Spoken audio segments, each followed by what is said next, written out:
সেই ডার্বি কীরকম? আমি না ডার্বি কিছু মনে করি না, এটা মনে করছি আমি প্রথম থেকেই বলে আমরা এটা একটা এক্সিবিশন ম্যাচ খেলতে যাচ্ছি। একটা টিম দুদিন প্র্যাকটিস করছে, একটা ডার্বি ম্যাচ 50-60 হাজার লোক এলো খেলা দেখতে। তারা কিসের জন্য আছে? তারা ভালো খেলা দেখতে আছে, লোক তখন আমরা কামাবো শুধু। দেশ শাসন করে, ওদের জায়গায় আমরা থাকি বলে ওর জায়গায় যা ইচ্ছে তাই কর। ওরা যে টুর্নামেন্টের যে কটা টিম নিয়ে খেলছে সে কটা টিমের সাথে প্রচুর একটু টাইম দিই, অ্যাটলিস্ট 10-15 দিন টাইম দিয়ে যে কটা টিম খেলছে 24টা টিম নাকি পার্টিসিপেট করছে, তাদের সঙ্গে টুর্নামেন্ট কমিটি বসে একটা শিডিউল করুক যে 10 দিন 15 দিন প্র্যাকটিস করুক। 2 দিন প্র্যাকটিস করে আমি তো বলবো যে ইস্টবেঙ্গল ক্লাব যথেষ্ট ভালো, যথেষ্ট ভালো খেলেছে। সেকেন্ড হাফটা ওপেনও পেয়ে গেছে এবং আমরা প্রত্যেকবারই ডিপ্রাইভ হই।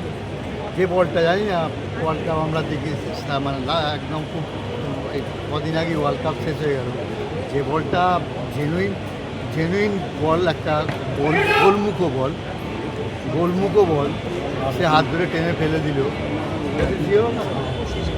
এটা কোনোদিনও জানি না, রেফারি ছাড়া যেই দেখবে সেই বলবে রেড কার্ড। তাই মৌসুমের প্রথম ম্যাচ আমি এমনি আগেও বলেছি যে আমরা এটা টুর্নামেন্টের ম্যাচ হিসেবে খেলছি,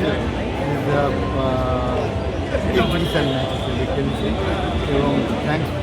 এসে তো পয়েন্ট জড়িত, যদি জড়িত ঠিক আছে, কী করা যাবে? দুদিন প্র্যাকটিস করে তাও তো সেকেন্ড হাফটা ডমিনেট করেছে।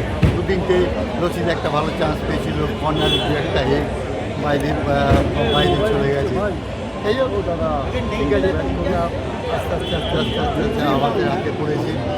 ঘরের সব প্লেয়ার আসবে, আশা করি টিমটা জানাবে। ইন ফিউচার আইএসএ খেললে ভালো হবে। মানে মোহনবাগান আমি এক্ষেত্রে রেফারি সহযোগিতা পেল বলছেন? দেখো, রেফারির সহযোগিতা মাঠে ছিল, মাঠে তো এত দর্শক ছিল। এটা যে পেনাল্টি হয়, রেড কার্ড হয় না, সেটা একমাত্র রেফারিকেই আমি দেখছি। Very bad. যাই হোক, আমরা খুশি ঠিক বলবো না। মানে মোহনবাগানের কাছে মোহনবাগান বল ম্যাচ সবসময় একটা ইতিহাস হয়ে থাকবে যে এতবার জিতবে, ইতিহাস হয়ে গেল। কিন্তু আমরা মানে খুব একটা চিন্তিত নয়, আমরা ঠিক আছে, আমাদের টিম জানাবে ভবিষ্যতে ভালো। থ্যাংক ইউ দাদা।